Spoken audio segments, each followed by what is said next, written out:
hoist them to the rafters. That's it, automatically, or is that double? And the technician for that hasn't arrived yet. And so we're calling it really the honor of the barn. So number 1 here, just because of whatever. Number 11, Half May. Woo!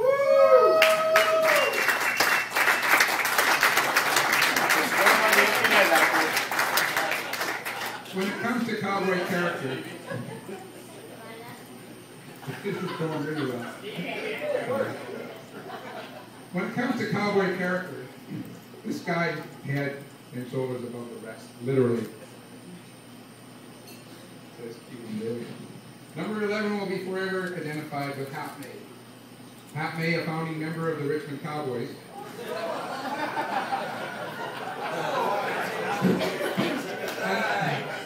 What I appreciate a lot of times was the subtle messages that Hap would send the coach. Anyway, Hap being a founding member of the Richmond Cowboys, and you have to say that he brought a lot to the team, namely his 4 brothers, which was the nucleus of the hockey club. His stature alone is enough to cause people to look up to him, literally. But he has earned the respect of all his teammates with his leadership and his integrity. Hap played on the Cowboys' original team for 29 years, and he was instrumental in the formation of the Cowboy over 50 team. Hap's approach to the game is no different than his approach to life. Straightforward, no nonsense, honesty, and hard work. Hap is the kind of guy you can count on. His work is as good as his number in gold. Hap will go down in history wearing Cowboy jersey number 1. Cowboy, Hap May, a real cowboy hero.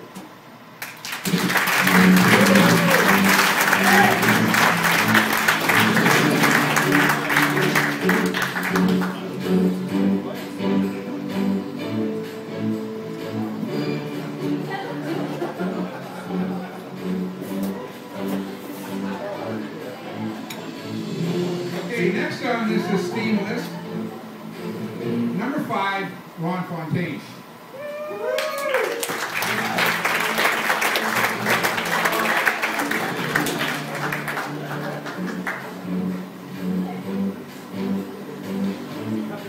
That's what Ron looked like 25 years ago.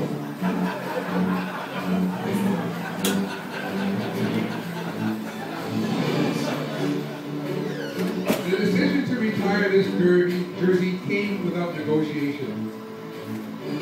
There's no question that number 5 will forever belong to Ron Fontaine.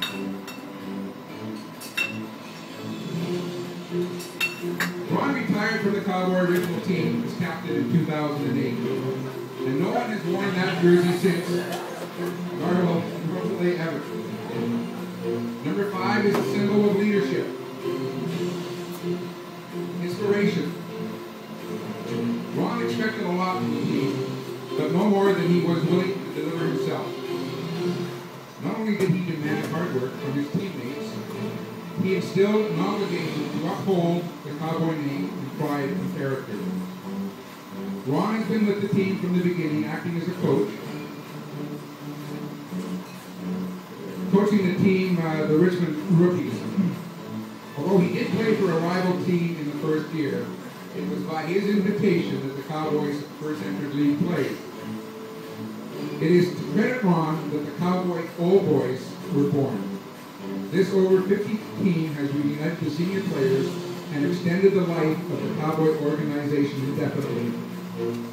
No one else is worthy of wearing number 5 for the Cowboys, and so it's officially retired from the original team. But we can count on seeing it for years to come in the over 50 league. Ron, you're a true Cowboy hero.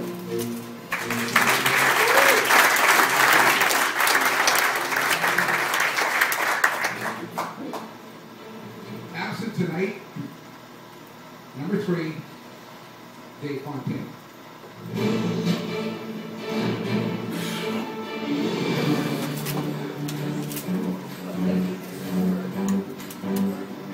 At long last, it's easy to tell that we're looking at the Fontaine brothers. Dave has often been quoted as Once you play for the Cowboys, you don't want to play for anyone else.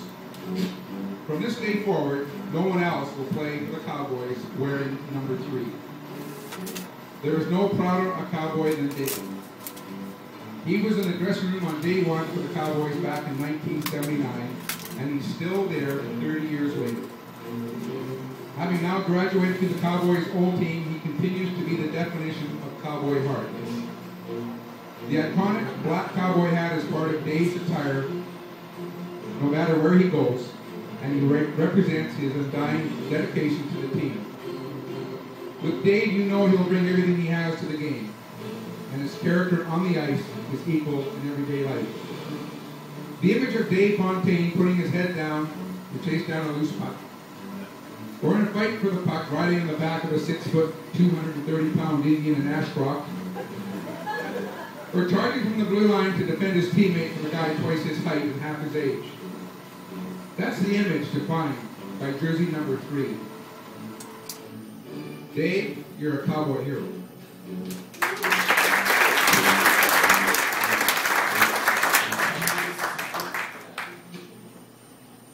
Number 14, Jackie Zellweger. Jackie.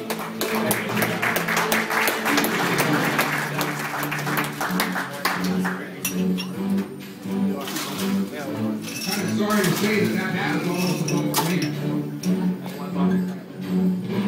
They call Jackie Rocket. That gear that won't stop turning. The workhorse of the Cowboy team, number 14. Jackie's the guy you want on your team because you just don't want him checking you. Some say he's like the Energizer Bunny or the Timex watch.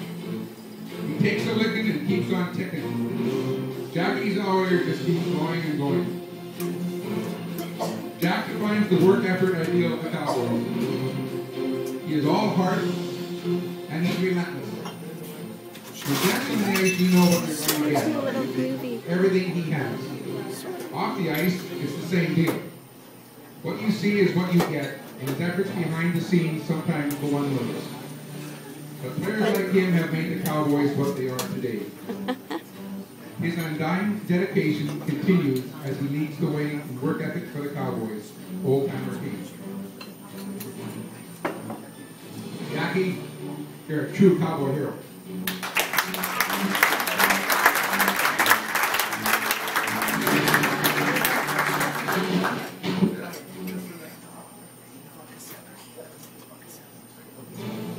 Number 6, Glenn May. If you wanted to describe what it means to be a Cowboy, it would be easiest just to point out the player most often wore number 6. When Glenn puts on his hockey jersey, he squeezes every bit of his heart into it. When he comes to play, he plays for keeps, and he expects every bit as much from his teammates. When you're on the ice with Glenn, things get a little tougher for the opponent, and a lot easier for you. On the bench, he is just about as much influence on the game, urging his teammates on and demanding to 100%. Respect for Glenn goes far beyond the arena, and excellence follows Glenn everywhere. From his world-class machine and body shop to record-breaking drag racing to his laid-back Timothy Lake resort, Glenn May is the man. His competitive nature is not outweighed by his generous spirit. He'll lend a hand at the drop of a hat, and he'll think nothing of it. Although Glenn, the youngest of the May brothers, is still quite capable of competing at any level, number 6 will now only be seen on the Cowboys over 50 team, and is now originally retired from the original team. Glenn, you're a true Cowboy hero.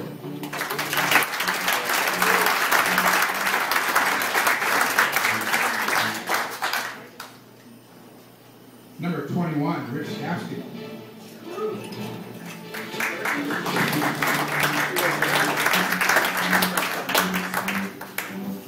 Living proof that you're never too young to be a Cowboy.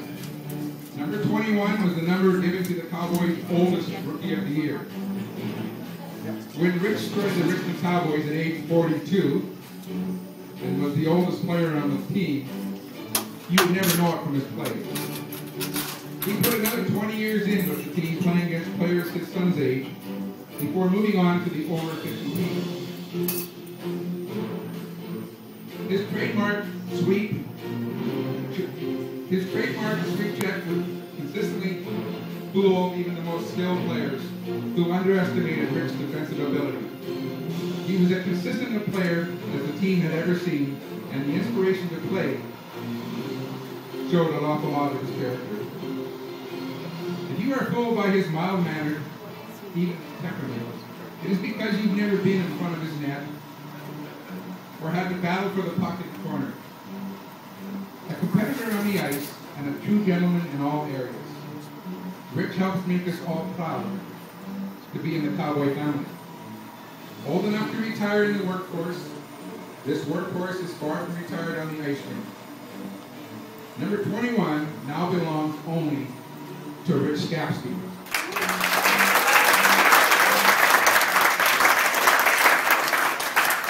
Rich, you're a true Cowboy hero.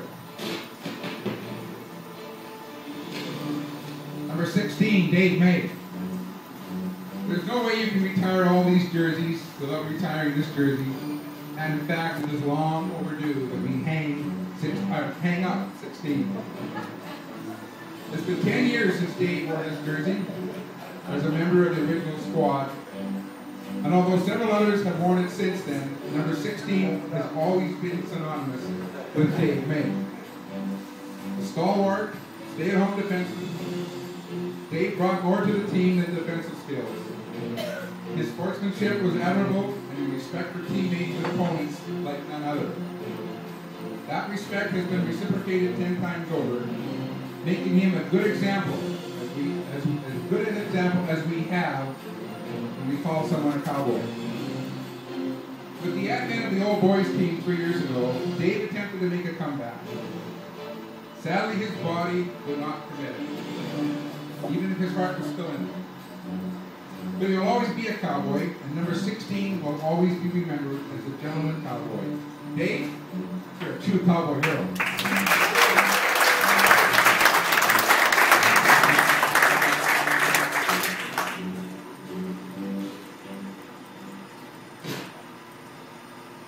So now we're going to move along into the Richmond Cowboys Hall of Fame, also known as the Barn of Honor.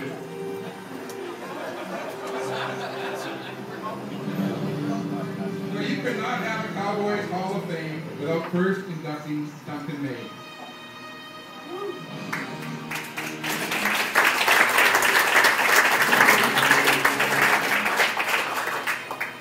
Duncan was the father of 5 of the original team members, uncle to as many more, and a father figure to all. He was bestowed the title Cowboy Daddy, and this is the iconic symbol of the Richmond Cowboys Hockey Club. You will get little argument in saying that he was the Cowboys' biggest fan and greatest supporter.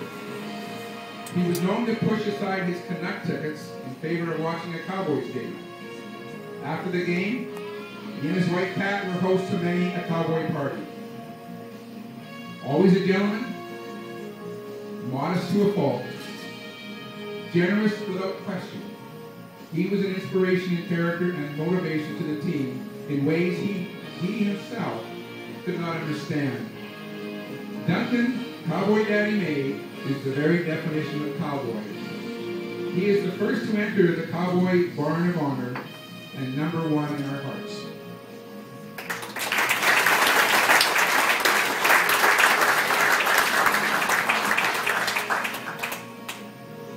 Jake Savage. If you were fortunate enough to meet the Cowboy Daddy, you were also likely to meet his wingmate, Jake Savage. They were never far apart, rarely missing a Cowboy game, always there in the dressing room afterwards to offer a word of encouragement, win or lose, along with a beverage. Jake and his wife Bunny also hosted their share of Cowboy celebrations. In his day, a party would follow nearly every game, and like Uncle Dunk and Pat, it was nothing for them to whip up a 10-pound roast for the boys. Uncle Jake, until his failing body would no longer allow it, attended nearly every Cowboy function, inspiring the smile and the motivation just by his presence. The Cowboys' Barn of Honor is just that much more honorable with Uncle Jake in it.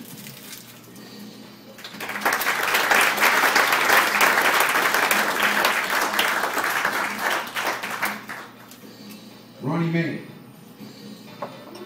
No player had more impact on the Cowboys in a shorter period of time than number 7, Ron May. Prior to tonight, his jersey was the only Cowboy jersey ever to be retired. As the first team captain of the Richmond Cowboys, it was his initiative that brought the original team together to enter league play back in 1979. Unfortunately, an unrelenting shoulder injury cut short his career, but not before leaving an indelible impression on the team. Determined and extremely motivated, his competitive spirit was contagious, and his positive attitude on the bench left no player discouraged. He led by example, and his example was tough to match. Although he was forced to retire from the game early, he was no quitter. When his shoulder bothered him too much, he simply stayed in the game, wrapped a belt around his shoulder holding his arm tight before heading out for his next shift. If you're looking for a symbol of motivation, look no further than Ronnie May.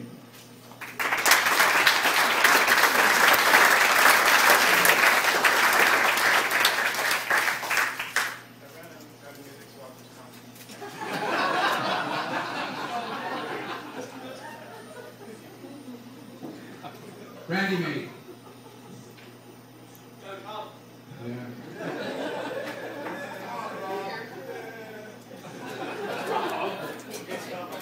And it's true, Randy never drank before a game. If Dunk May was the Cowboys' #1 fan, then his son Randy was a very close second. Randy May, like his twin brother Ron, was one of the original team members and a driving force behind the Cowboys. His contribution to the team did not end after he hung up his skates. He also brought to the game his 2 sons, Derek and Corey, and they collectively have brought all of the positive characteristics of their father to the team. With his sons, and now his son-in-law Paul, playing on both the Cowboys' original team and Cowboys 2, Randy is never far from the rink for very long. I think that's changed recently. At nearly every game, you'll see him cheering on the boys until the very end. That is, if the refs haven't tossed him out for over-enthusiasm. And we won't say any more about that. Despite his competitive nature, Randy is very mild-mannered and is always the voice of reason. He is the reason why so many were able to survive the scores of Cowboy adventures of old and a primary factor in the continued success of the Cowboys. You cannot deny Randy May's place in the Cowboy Barn of Honor.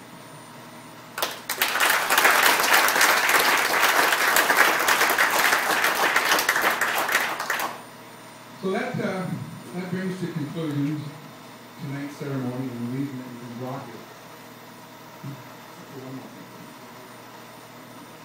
In any group organization, there are always those special people that have endearing qualities of one description or another.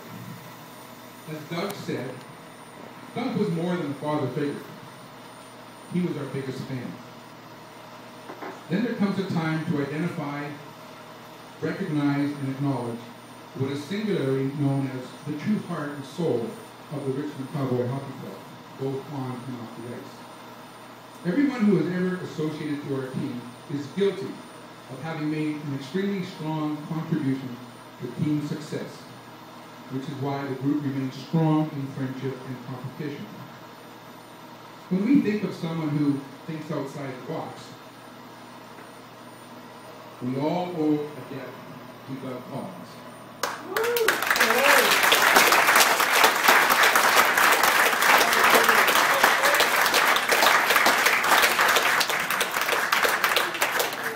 Doug, that's not in the script, okay?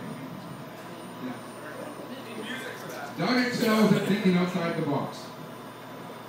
And when coupled with... And with coupled with him being a bit of a schemer, part-time shyster, and occasionally a wheeler dealer, he regularly demonstrates his devotion and unselfishness to the Cowboys. We only have to look at the meat sales, the 10-year after game, which eventually became the Old Boot Trophy, the players' family skate pizza nights, the golf tournament, the team website, the Cowboy of the Year award, Cowboy of the Year dinners, and of course Doug's remarkable statistical skills when it comes to hockey scores and golf scores. What else did Doug have time for? Well, he found time to marry his beautiful bride, Karen, and between them raised a great family. Karen's not here, but we owe her a tremendous amount of gratitude as well.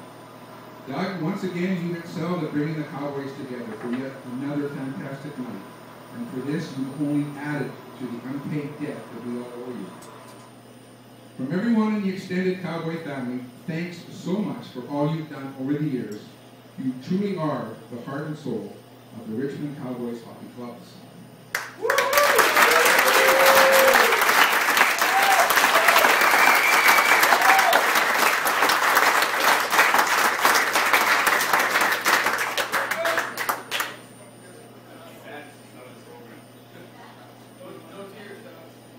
Clearly, Jeff missed rehearsal. I wasn't in the script. In fact, he's missing the whole page of the script.